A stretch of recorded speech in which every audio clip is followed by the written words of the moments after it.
When a serious crime goes unsolved, it leaves a haunting silence.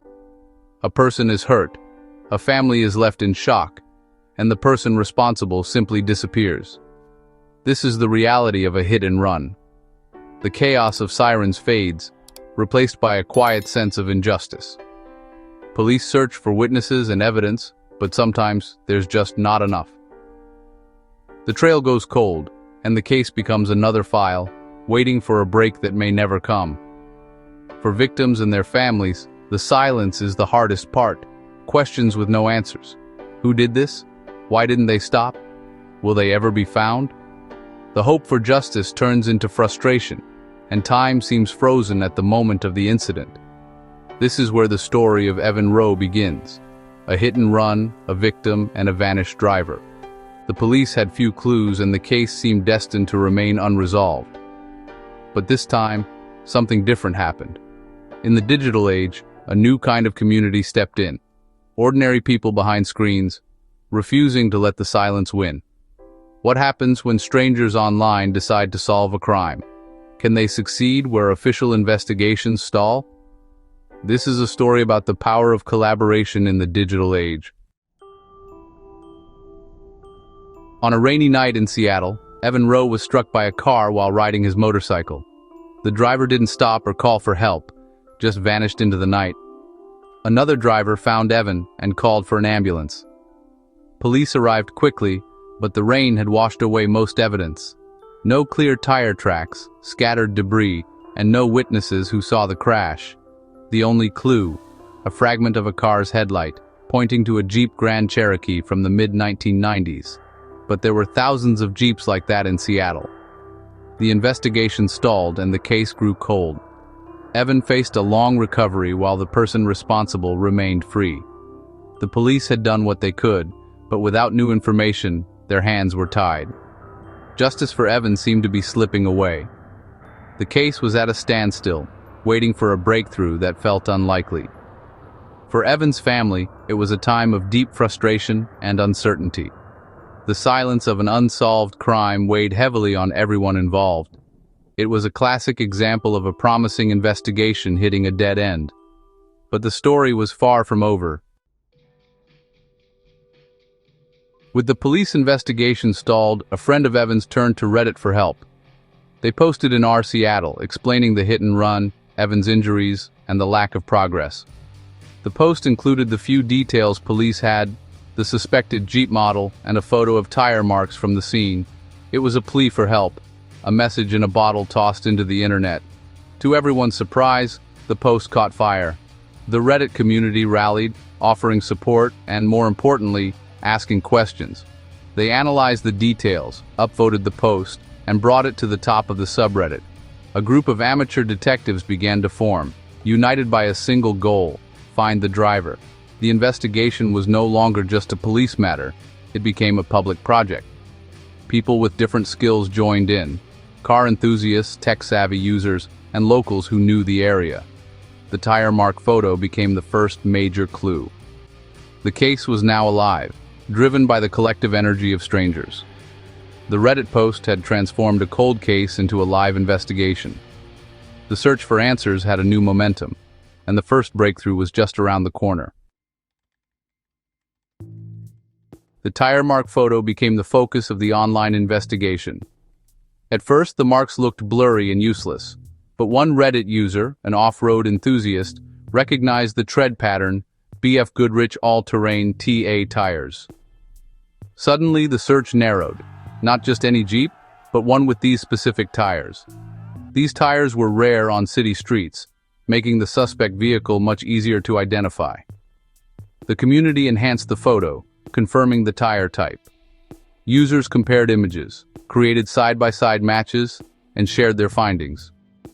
The excitement grew as the evidence mounted.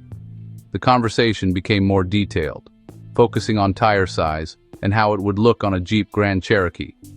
They scoured Jeep owner forums for more information. What started as a blurry photo became a key piece of evidence. The power of the crowd was clear. A small detail, overlooked by many, became a powerful lead. The digital detectives were closing in. The next phase of the search was about to begin. With the tire identified, Reddit users focused on the crashed neighborhood. They reasoned the driver likely lived or worked nearby.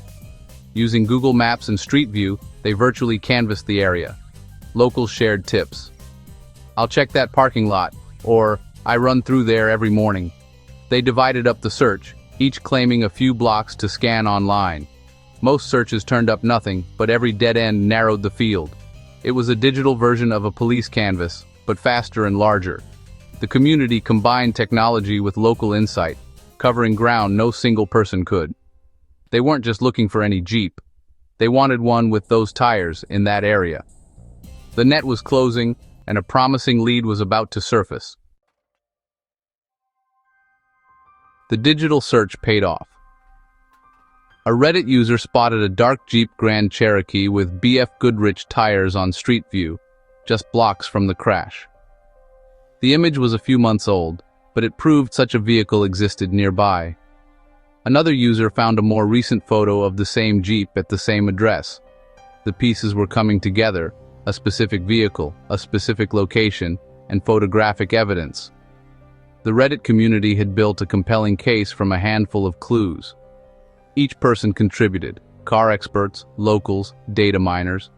Importantly, they acted responsibly, never posting the address or owner's name. They knew their job was to find information, not deliver justice. The group decided it was time to hand everything over to the Seattle police.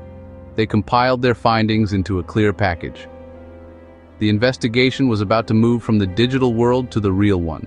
The final step was in the hands of the professionals. Justice was within reach. The Reddit group delivered their evidence to the Seattle police. Detectives were surprised but took the lead seriously. Using the information, police obtained a search warrant for the address.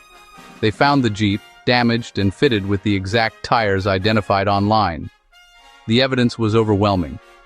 The owner confessed to the hit and run. The case was solved, thanks to the collaboration between the online community and the police. Justice for Evan Rowe was finally served. The Evan Rowe case shows the power and risks of online sleuthing. Crowdsourcing can bring together skills and knowledge that surpass official resources. But it's a double-edged sword. The biggest danger is misidentification. Innocent people can be wrongly accused and harassed. Online mobs don't follow the rules of evidence.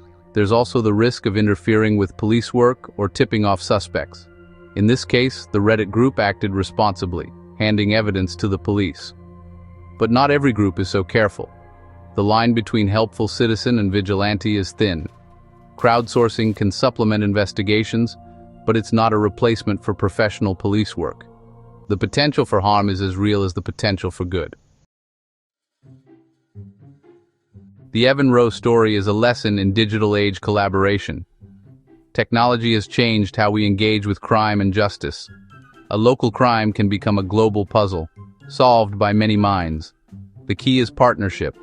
Online communities working with, not against, the police. The Reddit users knew their limits and passed leads to professionals. Caution and respect for privacy are essential. The goal is to help, not to become a digital mob. This case was a victory for teamwork and responsible action. One voice asking for help can be amplified by thousands. With the right balance, ordinary people can help achieve extraordinary things.